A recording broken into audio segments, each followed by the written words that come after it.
Que a doce e maravilhosa paz do Senhor Jesus esteja no seu coração.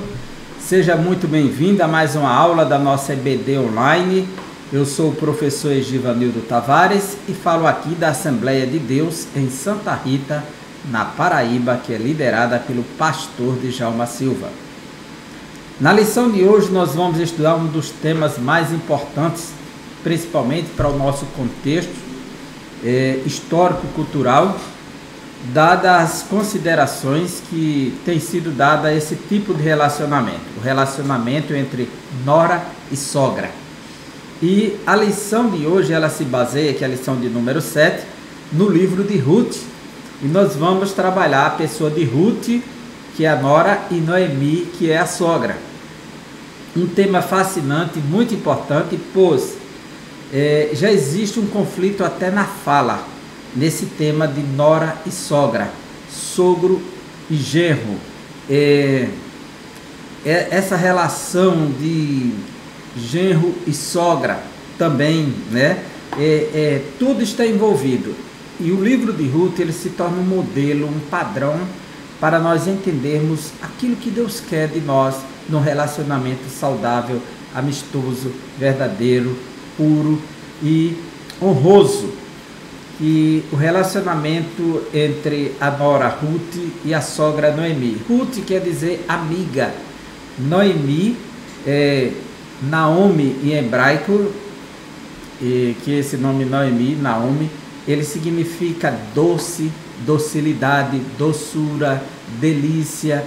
Já Ruth, amizade, amiga, tudo isso no nome dela. Então, vamos unir a amizade com a doçura e ver no que vai dar.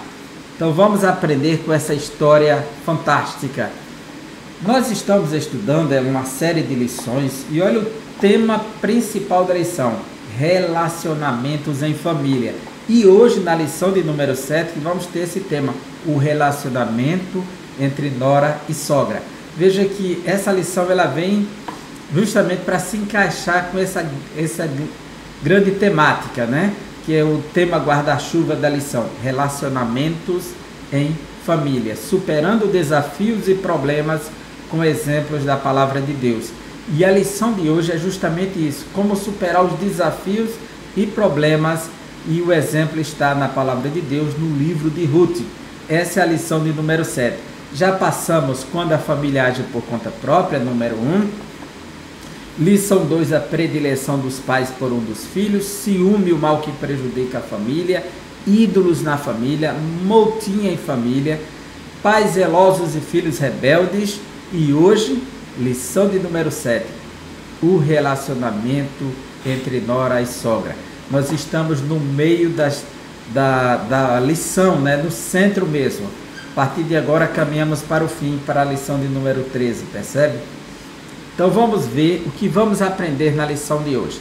A lição está dividida em 4 capítulos, cada uma tem um objetivo, cada capítulo. O primeiro, apresentar o contexto de crise socioeconômica. E na vida, quem nunca enfrentou uma crise socioeconômica? E essa crise aconteceu na Judéia, somado ao drama familiar causado pelo luto de Noemi e Ruth. Quer dizer, uma história que tem crise financeira, uma história que tem um luto na família, uma história que mulheres sem maridos têm que enfrentar, lutar a vida, os dilemas para reconstruir suas vidas. Então é uma história tremenda num livro de 4 capítulos. E isso será retratado no drama de Noemi e Ruth. Segundo, identificar que a união de fé entre nora e sogra foram cruciais para a superação das adversidades inerentes à vida. Que união de fé? É que Ruth decide unir a sua fé à fé da sua sogra. Seguir o mesmo Deus, no mesmo trajeto. Então, isso vai contribuir muito para que as portas se abram e as coisas estejam acontecendo do jeito de Deus. Terceiro, refletir sobre como, ao honrar sua sogra, Ruth gerou bons frutos para toda a família. repercutindo até mesmo na linhagem do Messias. Olha, uma atitude, parece até uma atitude tão isolada, tão subjetiva, de uma jovem moabita em relação a uma senhora judia, uma anciã, e o resultado disso atingir a linhagem toda uma descendência e chegar no Messias. E hoje nós somos os beneficiários dessa atitude, porque o Messias veio e nós estamos aqui sendo abençoados. Jesus. Quarto capítulo da lição, quarto objetivo: enfatizar as bênçãos de Deus a partir do relacionamento entre nora e sogra, entre sogro e genro, entre genro e sogra. É grande desafio, hein? E vice-versa. A palavra sogra aparece 10 vezes no livro de Ruth, um livro com 10 capítulos, e essa palavra é Hamot. Você pode ver aqui, essa palavra aqui, ó, Hamot, e veja a importância desse tema nesse livro. E a palavra nora apenas 4 vezes, que é Kalá, que quer dizer esposa jovem, e a outra mãe do marido. A Bíblia fala de alguns relacionamentos como genro e sogra, e isso nós temos no Novo Testamento, Mateus 8,14, Pedro e a sogra. E Jesus é convidado por Pedro para ir à sua casa, a casa da sogra, para curar ela. Então, aparece esse destaque do Novo Testamento, que mostra que Pedro tem um bom relacionamento com a sogra. Ele desejou que Jesus a curasse. E genro e sogro, aí nós temos uma sequência grande. Um dos exemplos nós temos em Gênesis 41, versículo 45, José e Potífera. Potífera era o pai da esposa de José. José casou com uma mulher egípcia, e o pai dela é o sacerdote de On, ou seja, Heliópolis, a cidade do sol, e Azenate, né, com a filha dele de Azenate. Isso foi uma escolha do faraó, esse casamento. Integrou José logo a um grupo forte, lhe deu o título de cidadania, Zafanete Paneia, e o faraó agiu nesse casamento. Como o sacerdote era de uma classe nobre naqueles dias e tinha uma grande influência sobre o próprio Egito, lembra que quando Moisés vai enfrentar faraó, ele busca os magos, que é da classe do sacerdotal, para contribuir com a saída, né? E José, ele é encaixado numa família nobre quando se casa com a filha do sacerdote de On, que é Potífera. E o livro do Gênesis registra 2 vezes o nome do sogro e da filha, né? Azenate. Temos o caso de Moisés e Jetro. O genro Moisés, o sogro é Jetro. Êxodo 18:1. Isso é uma relação muito saudável, porque Moisés vai receber conselhos do seu sogro e será abençoado por esses conselhos, e esses conselhos vão interferir não só na vida familiar de Moisés, mas sobre toda a nação de Israel, que é a distribuição de funções, gestão de liderança. Então, uma influência. Jetro chegou lá na área de recursos humanos e começou a interferir, e de fato foi muito bom para Moisés, e Deus aprovou. E os conselhos de Jetro, que era midianita, influenciou. Isso foi muito importante.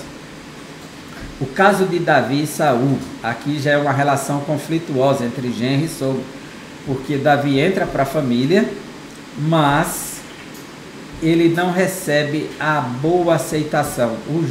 Ele entrou não por vontade do sogro. O sogro queria arquitetar a morte dele, querendo casar ele com a filha dele. Foi um meio de tramar, conspirar contra ele. Mas Deus estava com Davi e terminou ele casando com a filha dele, querendo ou não, e o resultado?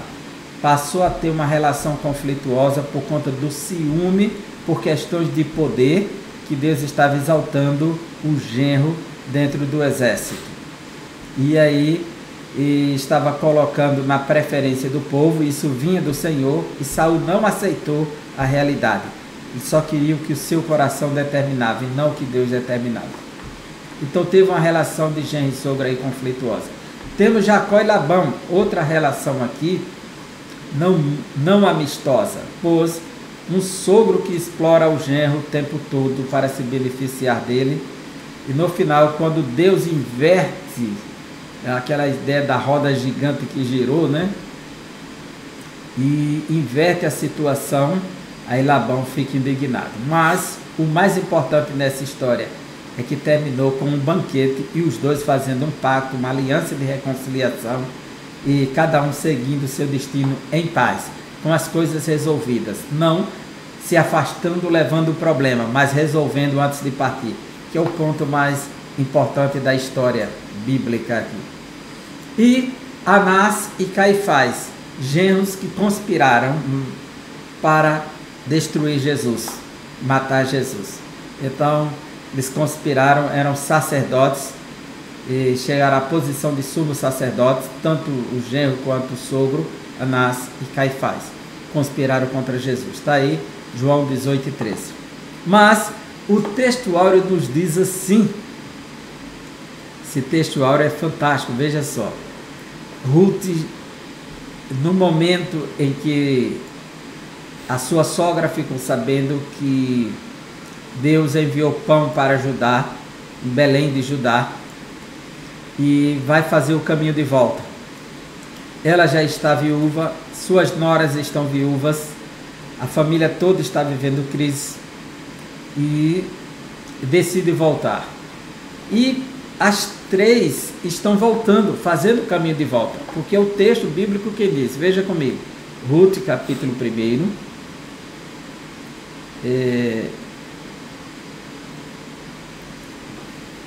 diz assim, versículo 6, 1 e 6. Então se dispôs ela com suas noras e voltou da terra de Moabe, porquanto nesta ouviu que o Senhor se lembrara do seu povo, dando-lhe pão. Então ela voltou com as sogras. Saiu, pois, com as duas noras do lugar onde estivera, e indo elas caminhando de volta para a terra de Judá, disse-lhes Noemi: Ide, voltai cada uma à casa de sua mãe, e o Senhor use convosco de benevolência, como vós usaste com os que morreram e comigo. O Senhor vos dê que sejais felizes cada uma em casa de seu marido. E beijou-as. Elas, porém, choraram em alta voz e lhe disseram: Não, iremos contigo ao teu povo. Tanto Ruth quanto Orfa disseram. Porém Noemi disse: Voltai, minhas filhas, porque irias comigo? Tenho eu ainda no ventre filhos para que vos sejam por maridos? Tornai, filhas minhas, ide-vos embora, porque sou velha demais para ter marido. Ainda quando eu dissesse, tenho esperança, ou ainda que esta noite tivesse marido e houvesse filhos, esperá-los-ias até que viessem a ser grandes? Abster-vos-ias de tomardes marido? Não, minhas filhas, porque por vossa causa a mim me amarga o ter o Senhor descarregado contra mim a sua mão. Então de novo choraram em alta voz. Orfa, com um beijo, se despediu de sua sogra, porém Ruth se apegou a ela. Aqui já começa o detalhe. Porém Ruth se apegou a ela. Veja a atitude de Ruth como faz o diferencial. Disse Noemi: Eis que tua cunhada voltou ao seu povo e aos seus deuses. Também tu volta após a tua cunhada. Disse, porém, Ruth: Não me instes para que te deixe e me obrigue a não seguir-te, porque aonde quer que fores, irei eu, e onde quer que pousares, ali pousarei eu. O teu povo é o meu povo, e o teu Deus é o meu Deus. Aí Ruth faz a sua afirmação sua declaração de fé pública, sua afirmação de perseverança ao lado daquela anciã, de fidelidade. E o versículo 17 diz assim: onde quer que morreres, morrerei eu, e aí serei sepultada. Faça-me o Senhor o que bem lhe aprover, se outra coisa que não seja a morte me separar de ti. A declaração de fidelidade, de companheirismo, de dedicação, revela que o nome de Ruth de fato faz jus à amiga, aquela que se apega, né? E o nome de Noemi ser doce, agradável, né? De fato também faz jus, porque conseguiu tocar o coração de Ruth de tal maneira que ela decidisse honrar aquela anciã viúva. Mas a jovem viúva estava determinada a abrir mão do seu povo, dos seus deuses, da sua parentela, para seguir o rumo com Noemi, fazendo dela o seu povo, a sua nova história, né? Então, nós vamos aprender muito com essa lição aqui. Essa é a afirmação de Ruth para Noemi. Verdade prática: a fé cristã exalta o amor familiar, e mais especificamente o respeito e a honra entre nora e sogra, bem como genro e sogro. Tem pessoas que dizem assim: eu vou me casar, mas vou casar com o filho, vou me casar com a filha, não é com a sogra, eu quero nem perto de mim na minha casa, não vai pisar um lá em casa. Gente, quem casa com o filho, casa com a família. Quem casa com a filha, casa com a família. Quem casa com o filho, casa com a família. Quando isso já começa separado, você já tem um problema pela frente. Que na hora que você ofende a mãe da sua esposa, você ofende ela. Na hora que você ofende o pai do seu esposo, você ofende ela. Na hora que você ofende a mãe do seu esposo, você ofende ele. Porque essa relação de pais e filhos é uma relação sublime, sabe? E aqui mora um mistério, porque Deus quer famílias juntas, unidas, congregadas, irmanadas. Não necessariamente estejam juntas geograficamente todo o tempo, não é essa a ideia, mas que tenham comunhão, que tenham harmonia. Essa é a ideia principal, a família. É por isso que Cristo nos chama de todos os povos e todas as nações para formar uma só família, a família de Deus, conforme Efésios capítulo 2. Então essa relação ela precisa ser pautada em um princípio, e o princípio fundante de tudo isso, dessa atitude, dessa nobreza de Ruth para com Noemi e vice-versa, aqui ela se dá numa palavra que o próprio livro registra, e é isso que quero chegar lá com você. Vamos lá, você vai ficar sabendo aqui. O livro de Ruth, ele está dividido em 4 capítulos. O primeiro capítulo é esse aqui. Ruth se casa com Malom, é o esposo dela. Tem Noemi, ela desceu para a terra de Moabe com seu esposo Elimeleque. Se seu nome é doçura, doce, docilidade, delícia, né, como o próprio texto hebraico de Strong diz, o seu esposo Elimeleque significa Eli, Deus, Melech, rei. Deus é o meu rei. Os seus filhos, porém, Malom e Quilion. Malom será o esposo de Ruth, Quilion será o esposo de Orfa. Esses homens, o seu próprio nome, se você olhar aqui, ó, o texto hebraico diz que Malom, Marhelon, em hebraico significa doente. O nome dele já significa doente. Ou seja, provavelmente esse moço já nasceu com alguma sequela, alguma dificuldade para ter recebido um nome desse, tão triste, doente, né? Então, os nomes hebraicos sempre eram colocados a partir de uma característica na hora do nascimento, ou da vida, ou da história da família. Então, sempre representava algo relacionado ao caráter de uma situação, de alguma coisa. Então, o nome dele é doente. Se olharmos para o nome Quilion, o seu irmão, diz que Quilion, em hebraico, significa desfalecimento, enfraquecimento. Quer dizer, ambos têm enfraquecimento. E a gente percebe que essa doença desses moços que eles tinham, associado também ao quadro do pai, que não sabe se é algo hereditário, porque o pai morreu e os filhos morreram logo em seguida. Eles passaram 10 anos lá em Moabe e durante esse processo eles se casaram e eles morreram. Morreu o pai e depois morreram os filhos. Não sabemos se a situação do clima, do ambiente ou algum tipo de doença agravou e ceifou a vida do pai e dos filhos. E a Bíblia não dá detalhes. E se eles casaram, os dois, a gente percebe que Ruth não é estéril, porque ela vai casar novamente e ela será mãe. Agora, nenhum dos dois conseguiu gerar, sendo casado. E não havia controle de natalidade, não havia essa preocupação. A preocupação era ter muitos filhos.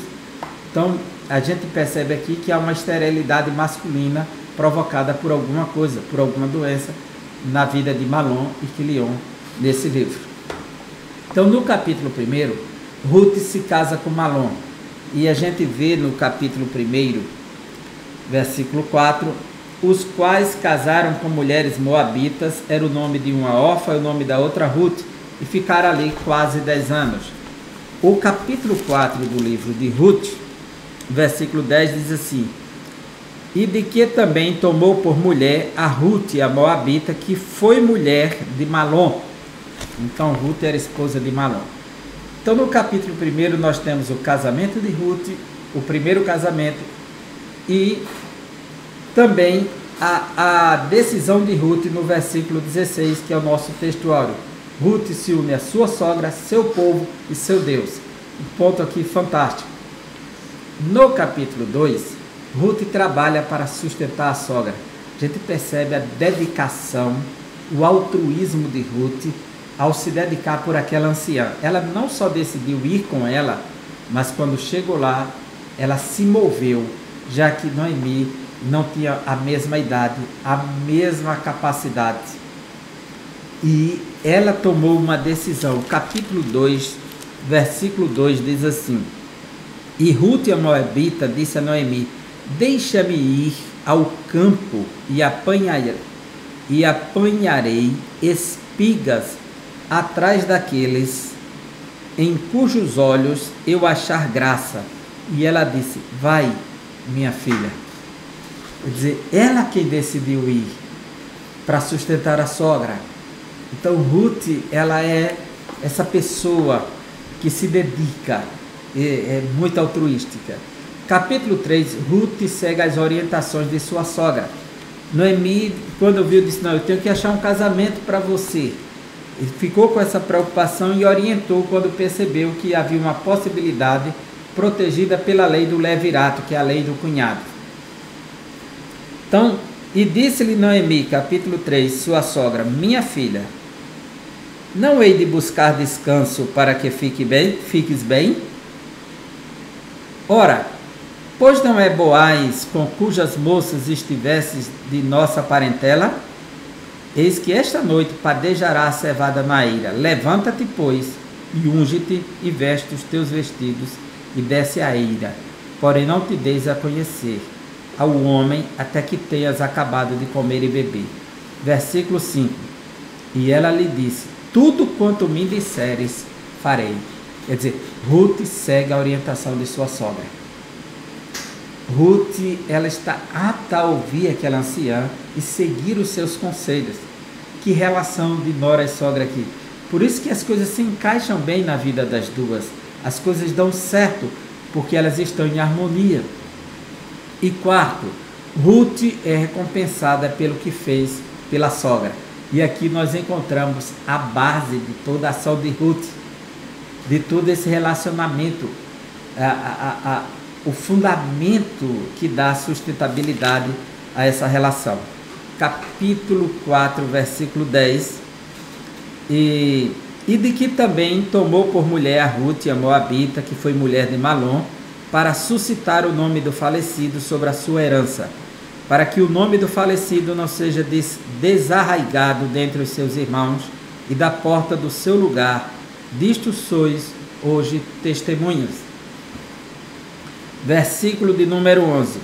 E todo o povo que estava na porta e os anciãos disseram: somos testemunhas.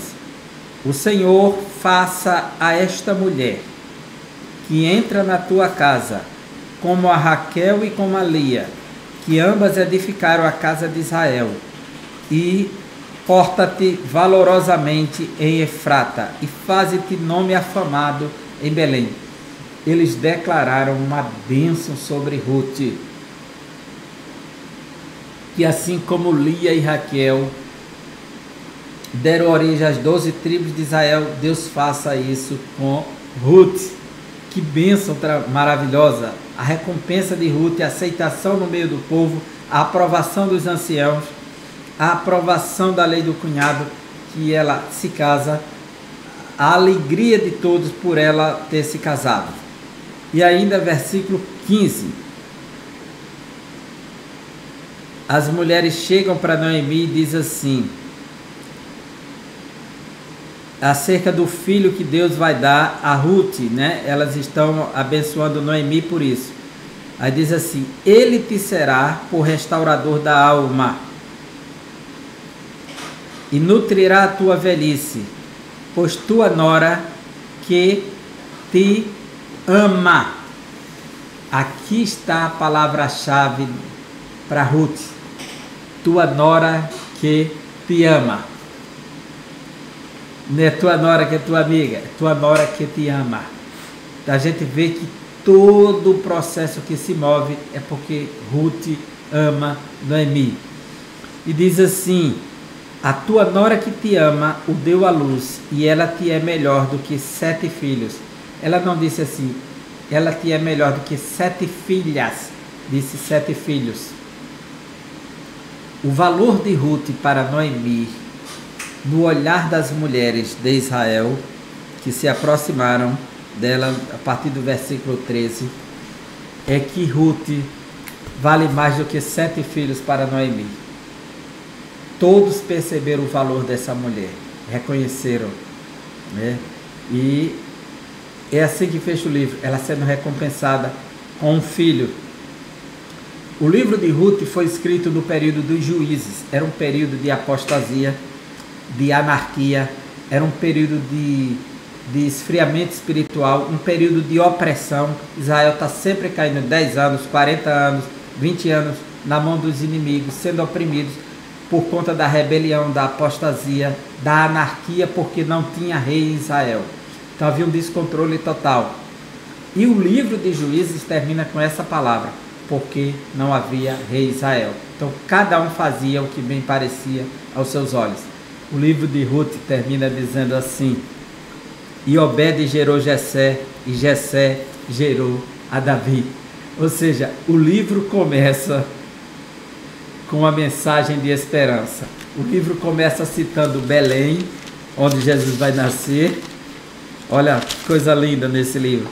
E sucedeu que nos dias em que os juízes julgavam, ou seja, naquele período de anarquia, houve uma fome na terra, por isso um homem de Belém de Judá saiu para peregrinar nos campos de Moabe, ele e sua mulher e seus 2 filhos.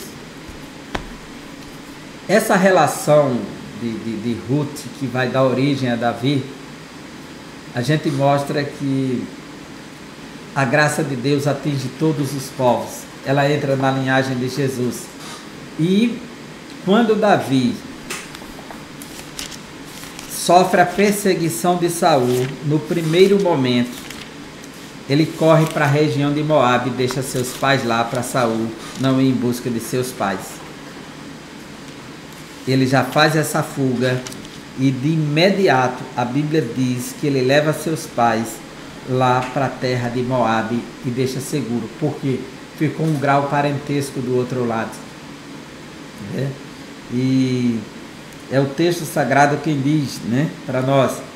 No capítulo 21, Davi foge, e no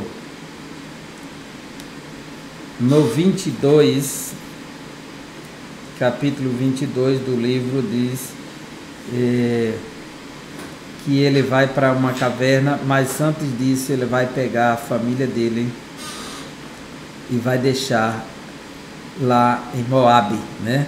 Deixar seguro por conta de Saul. Você vai encontrar esse capítulo 21 e capítulo 22 do primeiro livro de Samuel. A relação com Moabe, com os moabitas.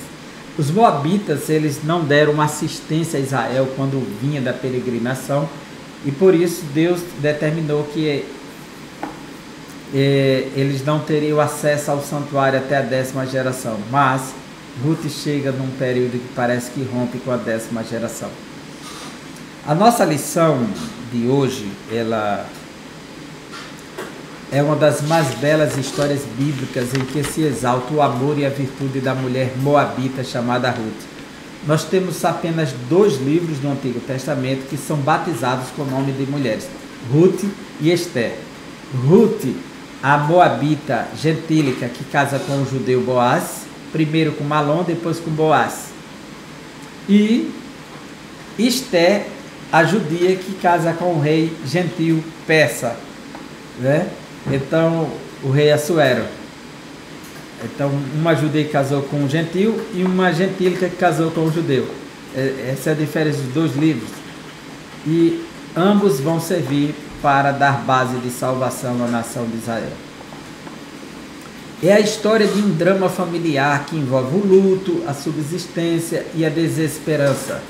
Trata-se de uma crise generalizada de pobreza, doença, viuvez e morte. Veja que não se trata de algo fácil, né? Não se trata de algo fácil. Contudo, nesse drama familiar, a obstinação de Ruth se destaca, pois ela foi capaz de superar as dificuldades com atitudes de fé, inteligência, lealdade, persistência e esperança.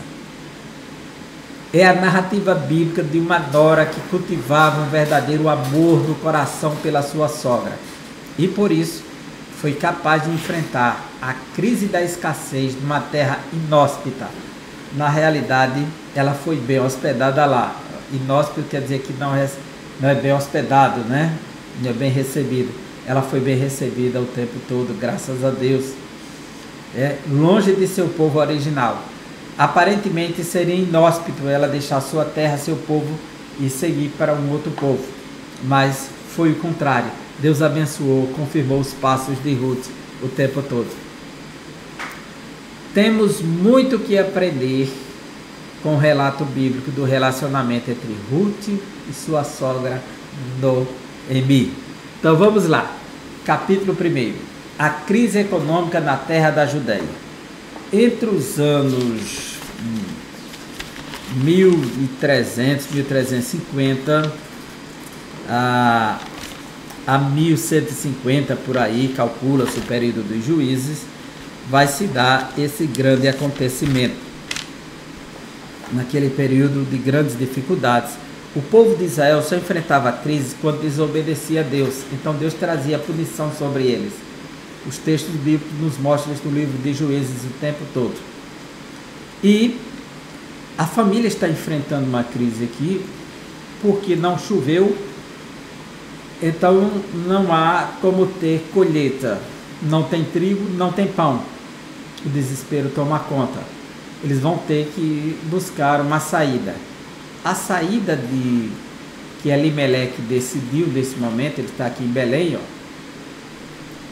é partir para a região de Moabe. Ou ele fez esse trajeto aqui, gastando cerca de 160, 180 quilômetros para cá, para as montanhas de Moabe, que é um planalto da atual Jordânia, ou ele fez esse trajeto aqui, o mais provável que tenha sido esse, alguns acham.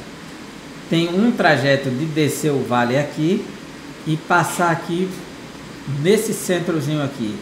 Esse passozinho aqui passava aqui de balsa para o outro lado e iria. Ou seguiria por um caminho mais distante por aqui pela região sul, chamada a Rota Real ou a Rota do Rei. Então havia essas 3 rotas para chegar lá. A maioria acha que foi por aqui, outros acham que foi por aqui, a Bíblia não diz. Sabemos que ele saiu de Belém, das montanhas da Judeia, para Moabe, região dos Moabitas. E esse trajeto se dá por conta da escassez que provocou a fome. O alimento básico das famílias que viviam na região da Judeia estava escasso por causa do mau governo dos últimos juízes de Israel que abandonaram o Senhor. A cidade de Belém, de onde Noemi saiu com seu marido Elimeleque, era o lugar que anteriormente sofreu de sequidão e escassez. Ora, a palavra Belém significa casa de pão. Bet-Lehem, Bet casa, Lehem pão, Bet-Lehem, que é Belém. E engraçado é que em inglês escreve como se fosse a transliteração do hebraico. Veja aqui, ó, Bet-Lehem, né? Betlehem, Belém.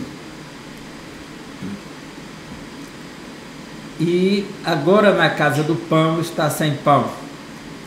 A cidade deixou de ser um celeiro de grãos para ser um lugar de escassez e fome, carestia e seca por toda a parte da terra de Canaã.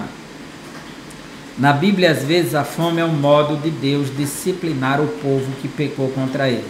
Ele diz em Levítico, capítulo 26, 18 a 20, se o povo se afastar, então ele vai fechar os céus para que não desça a chuva. Se não chovesse, o prejuízo estava feito. Salomão, quando vai inaugurar o templo, ele faz esta oração: e se o teu povo pecar, e o Senhor fechar os céus, e não descer a chuva nem o orvalho, então eles virão essa casa se humilhar, se voltar para ela. Mas ele lembra desse detalhe, porque todos sabiam que quem detém a chuva é Deus, quem controla os céus é Deus, então tudo está nas mãos do Senhor. E foi o que aconteceu aqui, e Elimeleque decide então buscar novos ares e pão na terra de Belém. E aí, cerca de 10 anos na terra de Moabe, né? Ele vai passar. E o texto já começa: houve um homem de Ramataim, perdão, eu estou lendo Samuel, e sucedeu que nos dias em que os juízes julgavam, houve uma fome na terra. Por isso um homem de Belém de Judá saiu a peregrinar nos campos de Moabe, ele, sua mulher e seus 2 filhos. Houve fome nos dias de Abraão, ele desceu para o Egito, não desceu chuva. Nos dias de Isaac, nos dias de Elias, há muitos registros bíblicos de seca nessa região. A crise de uma família. Era o nome deste homem Elimeleque e de sua mulher Noemi e os de seus 2 filhos Malom e Quilion, efrateus de Belém de Judá. Ou seja, são da região de Efrata, Belém de Efrata.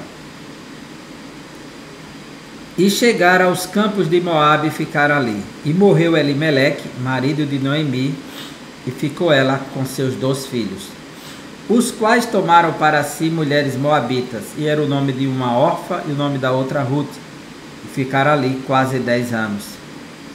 E morreram também ambos, Malom e Quilion, ficando assim a mulher desamparada dos seus 2 filhos e de seu marido. Então aqui nós temos o registro da grande crise. A família do livro de Ruth era constituída por Elimeleque, Noemi e seus filhos Malom e Quilion. Enquanto estavam na Judéia, a crise econômica obrigou Elimeleque a tomar uma decisão em busca de solução para a subsistência da família em outro lugar. Em vez de ficar parado, ele tomou o caminho que parecia mais racional, o caminho das terras planas de Moabe. Moabe é a região que foi colonizada por Ló e suas filhas. Depois da destruição de Sodoma e Gomorra, Ló partiu para esse lado, ficou numa caverna, e ali suas filhas o embriagaram, porque elas queriam dar continuidade ao nome do pai, não encontraram nenhum homem naquela terra, e por uma questão cultural, elas decidiram gerar um filho com o pai, cada uma. Elas não fizeram por prazer nem por hedonismo. A Bíblia diz: e vamos manter vivo o nome do nosso pai. Então, influenciadas pela cultura da Mesopotâmia, que eles vêm de lá, elas então embriagaram o pai, entrou para o pai sem que ele visse, saiu, engravidou do pai e disse: agora é a sua vez, com a irmã no dia seguinte. E assim gerou os Moabitas e os Amonitas, que estão ao norte. Você tem aqui Moabe e Amon em cima. São os dois povos que foram gerados por Ló, do incesto com suas filhas. Embaixo tem Edom, que são os descendentes de Esaú. Tá aqui, ó, Edom, tá certo? Edom, Moabe e Amon. Mas aí dos descendentes de Ló. Um caso incestuoso. E em vez de ficar parado, ele tomou o caminho, né? Ao chegar em Moabe, a experiência não foi fácil. Ali em Moabe, a família encontrou a morte, o luto e a viuvez que envolveram a vida dessa família quando Elimeleque faleceu e Noemi ficou viúva com seus 2 filhos. Situação amarga. O casamento de seus 2 filhos com 2 moabitas trouxe a esperança de volta ao coração de Noemi. Porém, para sua surpresa, para a frustração, os 2 filhos vieram a óbito também. Eram doentes, enfraquecimento e doente, o nome de cada um deles. Então, não deu outra. Eles estavam talvez portando alguma doença hereditária do pai, que morreu cedo, e eles morreram também cedo, sem gerar. O que torna também notório que nem Elimeleque teve muitos filhos, apenas 2, e eles não conseguiram gerar nada. Mas Ruth é fértil, né? Agora eram 3 viúvas que no contexto da época teriam enormes dificuldades de sobrevivência. As mulheres dependiam totalmente dos maridos antigamente. Mas isso não era tão genérico. Se você ler o Provérbios 31, percebe que é uma mulher empresária, bem determinada e parece muito mais com a mulher moderna, né? Provérbios 31. Essa história nos mostra que uma família pode estar no centro de um profundo sofrimento e que isso pode afetar o relacionamento de pessoas muito próximas, como a nora e a sogra, o genro e o sogro. Como se comportar diante dessas circunstâncias? Tem pessoas que a relação familiar dura enquanto a pessoa durar. Morreu, aí quebra os vínculos. Aqui mostra de uma tradição que as raízes, elas perduravam, persistiam e os valores familiares eram preservados. É isso que já vamos aprendendo aqui nesse primeiro momento. Então, superando as crises existenciais.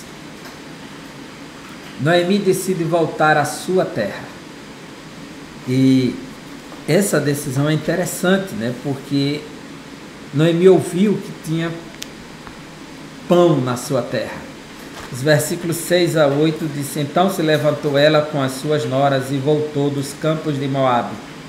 E é interessante que diz dos campos, e Moabe era um lugar fértil para plantar, até hoje, né? E ouviu que o Senhor tinha visitado o seu povo, dando-lhe pão. Por isso lhe saiu do lugar onde estivera e as suas noras com ela, indo elas caminhando para voltarem para a terra de Judá.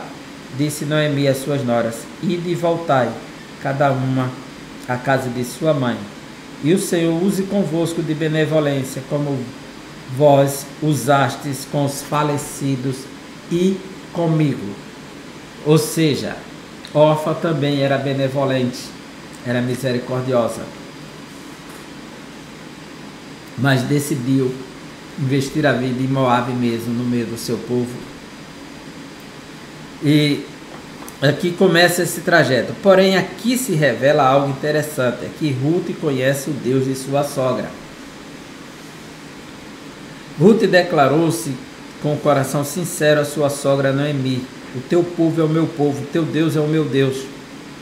ela teve um gesto de amor exemplar para com Noemi. E a convivência com a sogra levou Ruth a conhecer o Deus de Noemi. A despeito dos sofrimentos e necessidades vividos dentro daquela família, a moabita descobriu que o Deus de sua sogra era o Deus verdadeiro, que supre as nossas necessidades. Você ter um contato desse e ver que a sogra perdeu o esposo e agora os 2 filhos ela perdeu também, e perceber que esse Deus é o Deus verdadeiro, só revelação.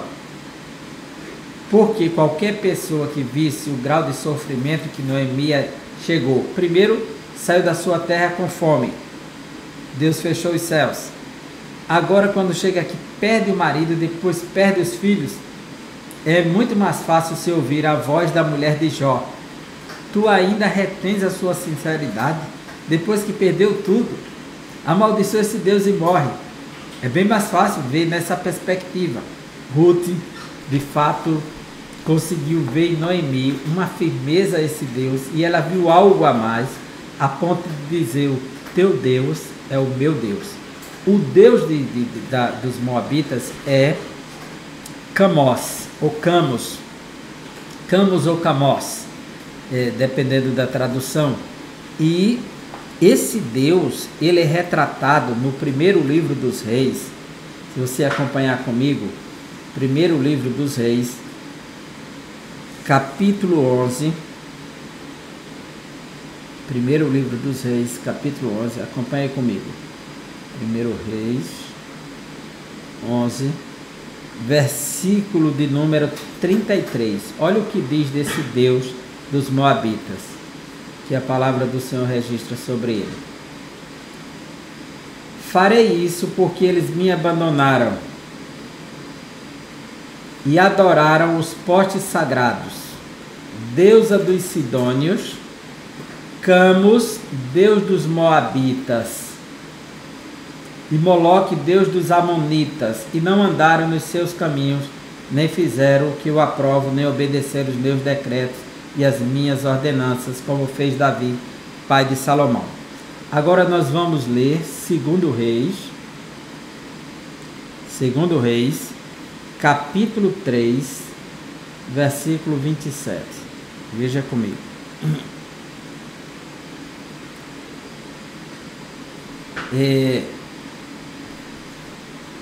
Nesse texto, o rei de Moabe vai sacrificar o seu filho a esse deus Camos, certo? Então pegou o seu filho mais velho, 3:27, que devia sucedê-lo como rei, e o sacrificou sobre o muro nas cidades. Isso trouxe grande ira contra Israel, de modo que eles se retiraram e voltaram para a sua própria terra. Essa sacrificou sobre o muro, na Bíblia King James já traduz assim, né, porque é o que está ali, 3:27, diz assim: então tomou seu filho mais velho, que seria o futuro sucessor do seu trono, e o sacrificou ao Deus dos Moabitas, Camos, sobre o muro das cidades. Então se sacrificava pessoas a esse Deus lá em Moabe, a Camos, esse Deus dos Moabitas. E esse Deus, ele é retratado, eu peguei aqui esse texto, deixa eu procurar aqui para mostrar para você. Capítulo 11 do primeiro livro dos Reis diz assim, 11:7. Nessa época, Salomão construiu um altar em homenagem a Camos, o odioso e nefasto Deus dos Moabitas. Veja como essa divindade era terrível, porque o registro lhe dá esses adjetivos: o odioso e nefasto Deus dos Moabitas, Camos, 1 Reis 11:17. E Ruth deixa esse Deus para trás para adotar o Deus de Israel, que mesmo com todos os sofrimentos vivenciados por Noemi, ela conseguiu achar graça e misericórdia e uma lógica melhor para servir a esse Deus do que ao Deus Camus dos Moabitas, que era tão venerado que o rei dos Moabitas teve a coragem de sacrificar seu próprio filho a ele em cima do muro. Então, veja, mas no livro de Juízes, capítulo 11, a gente vê que os moabitas vão exigir dos juízes que devolvam as terras para eles que eles conquistaram. E qual a resposta que ele vai ouvir? 11:24 diz assim: porventura não tomas posse daquilo que o teu Deus, isso aqui é o israelita está dizendo para ele, né? Porventura não tomas posse daquilo. Veja como isso é interessante, porque é a resposta que ele está ouvindo agora dos judeus ao rei dos Moabitas. Porventura não tomas posse daquilo que o teu Deus Camus te concede? Você não toma posse daquilo que seu Deus lhe concede? Ora, do mesmo modo tomaremos posse de tudo que Yahvé, nosso Deus, nos deu. E Deus nos deu essa terra, então você não vai pegar ela de volta. É isso que ele está dizendo. Eles estão lá há mais de 300 anos e ninguém foi requerer essa terra agora. Esse é um momento bem interessante, a questão da divindade. E aí Ruth conhece o Deus de sua sogra, e Ruth declarou de coração sincero: o teu povo é o meu povo, o teu Deus é o meu Deus. Ela teve um gesto de amor exemplar para com Noemi. A convivência com a sogra levou Ruth a conhecer o Deus de Noemi. E aí, uma nova história, um novo trajeto. Unidas contra a crise. Toda família pode passar por um período em que parece que não há perspectiva de mudança diante de uma situação difícil, como no caso de Noemi. Às vezes a família parece chegar a um beco sem saída. Grandes frustrações, momentos de dores, de crise. A crise financeira se instaura, aí vem a crise emocional, o desafeto, às vezes deixa as pessoas descontroladas emocionalmente, a irritabilidade toma conta, há uma efervescência de hormônios, isso aí começa a alterar as pessoas. Isso gera crise na comunicação, no relacionamento, em todas as áreas. E isso traz um drama, né? Causa. Até certo ponto isso é natural, pois quando nos deparamos com determinadas crises, nossa visão tende a ficar embaraçada e limitada. Entretanto, a palavra de Deus diz: que diremos, pois, a estas coisas? Se Deus é por nós, quem será contra nós? Ou seja, só esse texto ele nos dá esperança, né? Deus é pelo seu povo, isso não é diferente com a nossa casa. A providência de Deus pode começar no relacionamento entre os membros da família. Ora, no momento de uma crise familiar, a última coisa que pode acontecer é uma guerra entre seus membros. Isso aqui é terrível se acontecer, as pessoas, em vez de se unirem, darem as forças, eles se separarem e guerrearem um contra o outro. E procurar levantar culpados, dedurar, apontar, ao invés de contribuir, ajudar. E é nesse momento que Ruth se ergue ao lado de Noemi, daquela anciã, para dizer: eu vou lá estar me unindo, uma velhinha dessa, não tem mais nada que me acrescentar, o que me dá. Mas não, ela decidiu ajudar. E o resultado é que saíram unidas e ela foi capaz de superar as crises, que a fé estava lá no coração e o amor. Fé, esperança e amor, essas três coisas não faltou nessas mulheres, né? Fé em Deus, amor e esperança de dias melhores, apesar da crise. O capítulo 3 diz: fé e trabalho numa nova perspectiva. Veja o trajeto de volta das tuas aí, sempre pelo norte do Mar Morto, alguns estão traçando, né? Está o Mar Morto, isso aqui é a região de Moabe, que é o Rio Jordão no centro, percebe? E aqui é o Mar da Galileia, isso aqui é o Mar Mediterrâneo do lado de cá. Então, no norte do Mar Morto, como você vê, a chegada à terra do pão, volta para Belém. Quando chega em Belém, o versículo 19 do capítulo 1 diz: assim, pois, foram-se ambas, até que chegaram a Belém. E sucedeu que, entrando elas em Belém, toda a cidade se comoveu por causa delas, e dizia: não é esta Noemi? Ela chegou causando impacto, e mais de 10 anos, retorna para casa uma anciã desfigurada, fragelada pela dor, pelo sofrimento, pela jornada, e 2 viúvas. Então aquilo comoveu a aldeia quando elas retornaram. Era um momento de recomeço. A chegada das 2 mulheres viúvas à Judeia, mais especificamente a Belém, depois de 10 anos, causou alvoroço na cidade. Os antigos conheciam Noemi, queriam saber o que havia acontecido com sua família. Ela ainda era uma mulher amargurada, com as duras experiências passadas em Moabe, e preferia ser chamada agora não mais de Noemi, mas de Mara, que o significado é amargo. Ao invés de doce, amargo. Ela usou o antônimo, a antítese do nome Noemi seria Mara. Ela disse, mas ela sabe que quem lhe deu essa amargura não foi Satanás, foi o Todo-Poderoso.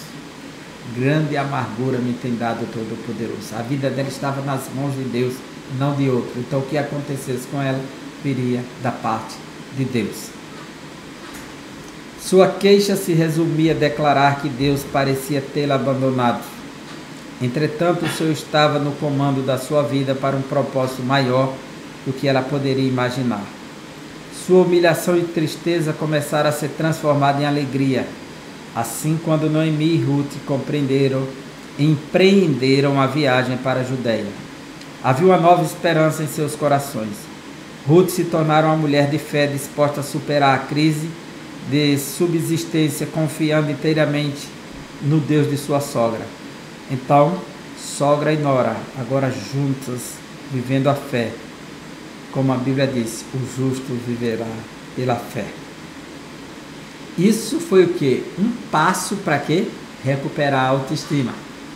Então, os versículos nos mostram de 15 a 18. Por isso disse Noemi, eis que voltou tua cunhada ao seu povo, aos seus deuses, volta tu. Mas disse Ruth, não me instes a te deixar. Eu vou contigo, teu povo é meu povo, teu Deus é meu Deus. Se você pousar, eu vou pousar, onde você dormir, eu vou dormir. Estaremos juntos, que seja somente a morte para nos separar. Isso aqui, para aquela anciã, foi uma carga de autoestima, uma renovação de esperança. Alguém está comigo, do meu lado. Deus está providenciando. Deus está sendo o meu auxílio nessa hora. Ela tem uma amiga. Ruth é amiga. Se em Moabe a situação parecia precária, em Belém havia esperança de não faltar nada para ambas. Ruth usou sua perspicácia para suprir a necessidade da casa, quando decidiu trabalhar pela sogra. Essa atitude contribuiu para que Noemi levantasse seu estado de espírito e sua autoestima. Ela começou agora a enxergar a possibilidade de um casamento. Ela estava em casa, estava na Judeia, estava em Belém, estava no meio da família, havia grau parentesco. Ruth chegou no campo de Boaz, um parente que poderia se casar por obrigação pela lei, conforme Deuteronômio 25, a lei do remidor, do cunhado, do levirato, que se estendia para o próximo. E, de fato, estando em Belém, tudo ficava mais fácil. Então agora isso vai levantar a autoestima das duas. A honra do trabalho no campo de Boaz. Havia um campo que pertencia a um parente de Elimeleque chamado Boaz. Ruth foi para esse campo de cevada a fim de ajuntar as espigas que seus seguidores abandonavam, prática permitida e concedida aos pobres pela lei mosaica. Existe um trabalho na lei de Deus no Antigo Testamento que faz justiça aos necessitados, aos carentes. É que quem colhesse no seu campo, se caísse cachos de uva, deixa para trás, não volta a pegar. Se cair espigas, deixa para trás, não volta, porque os necessitados virão colher. Então havia um foco nos necessitados também, a proteção dos pobres. E ela foi em busca dessas espigas e não sabia que ia encontrar muito mais do que isso. A benevolência, a misericórdia e a bondade de Deus naqueles campos. E por fim, um esposo para construir uma nova história que se estenderia até o Messias. Seria bisavó de Davi. Mas a gente vê que Ruth, ela tem essa destreza, essa capacidade para agir dentro das necessidades. Então Ruth encontra o remidor da família, que é Boaz. Ruth encontra. Então Ruth descobre o remidor. No capítulo 4 é o capítulo do casamento. Alguém mais próximo que poderia se casar, mas ele rejeitou. Então tiravam a sandália dele, cuspia no rosto, conforme o ritual é descrito no livro de Deuteronômio 25. Era o homem descalçado, não podia mais pisar naquelas terras. Era o resgate das terras de Noemi de volta também. E tudo isso seria dado a essa família. E o casamento de Ruth. E ela mostrou nobreza, que ela foi em busca dos jovens, não foi se prostituir. E isso foi reconhecido por todos. A benevolência dela para com a sogra, para com a sua atitude no trabalho e o seu comprometimento ético. Então, isso contribuiu para que Ruth encontrasse o remidor. Ao se dispor a apanhar restos das espigas deixados pelos empregados de Boaz, Ruth descobre que ele é parente de Elimeleque e por isso, segundo a lei, Boaz podia redimir essa herança para que ficasse dentro da família e a viúva não ficasse mais desamparada. Era uma lei de proteção que começou numa tradição e se tornou lei. Boaz redimiu Ruth a Moabita. Boaz foi para a porta da cidade, onde se reuniam os anciãos do povo, na forma de um júri, os quais julgavam as causas do povo. O remidor por direito era outro homem, porque aquela parte da terra que pertencia a Elimeleque estava à venda. Portanto, a herança representada por aquele pedaço de terra pertencia a outro, mas Boaz se dispôs a casar-se com Ruth para que aquela terra fosse dele, convencendo os anciãos e o antigo dono a fazerem assim. Mais que isso, Boaz redimiu Ruth, pagando o preço daquela terra e o direito de resgate da viúva. Foi assim que Ruth, a Moabita, entrou para a genealogia de Jesus após casar-se com Boaz. Ela deu à luz um filho, qual recebeu o nome de Obed. Obed em hebraico é servo. E essa palavra Obed ampliada é Obadias. Obed-Ias. Ias é Iavé, Deus, Senhor. E Obed é servo, servo de Iavé.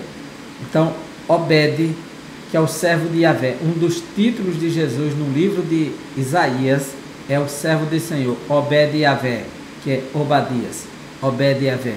Então, o nome do menino será um dos títulos de Jesus no livro de Isaías, o servo do Senhor, Obed. E Obed será o pai de Jessé. Jessé será o pai de Davi. E Davi será o pai de Jesus por descendência. Jesus, o filho de Davi, o rei esperado e desejado. Então, essa história, ela nos leva para o Messias. Uma atitude de família que abençoa todas as famílias da terra. Noras e sogras. O relacionamento entre nora e sogra tem muito a ver com o equilíbrio do relacionamento familiar.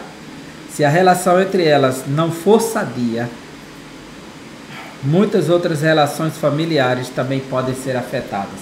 Por isso que é bom rever esse tipo de relação enquanto é tempo, para encontrar aquilo que Deus quer, o melhor para toda a família, e não o afastamento, o conflito, a não aceitação do outro, a não perdoar as fraquezas do outro, né?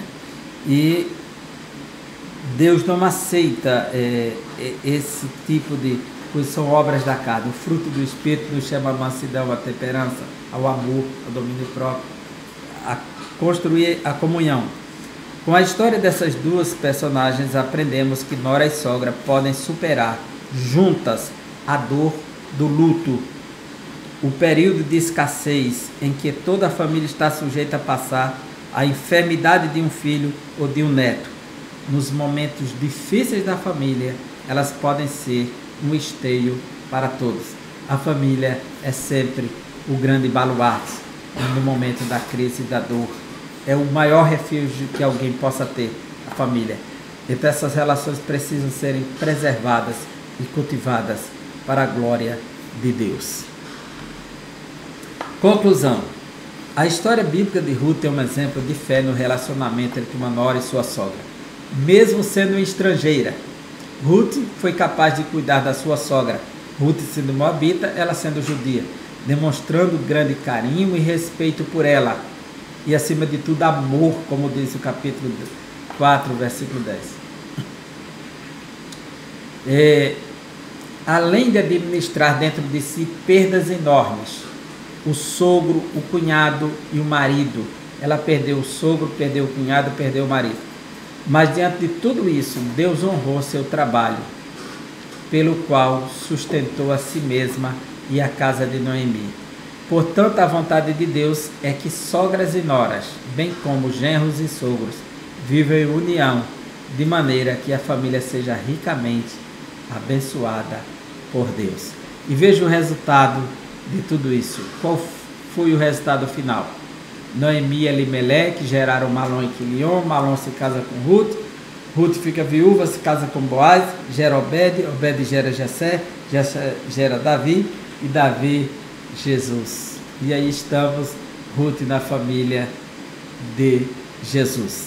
E aqui finalizamos mais uma aula. Esperamos que você possa explorar o máximo dessa aula, ampliar esse conteúdo, multiplicar seus horizontes e levar um conhecimento melhor para seus alunos, fundamentados na palavra do Senhor. Foi muito bom estarmos juntos e aqui fica a nossa gratidão, que Deus abençoe e até a próxima aula, se Deus assim nos permitir. Um forte abraço.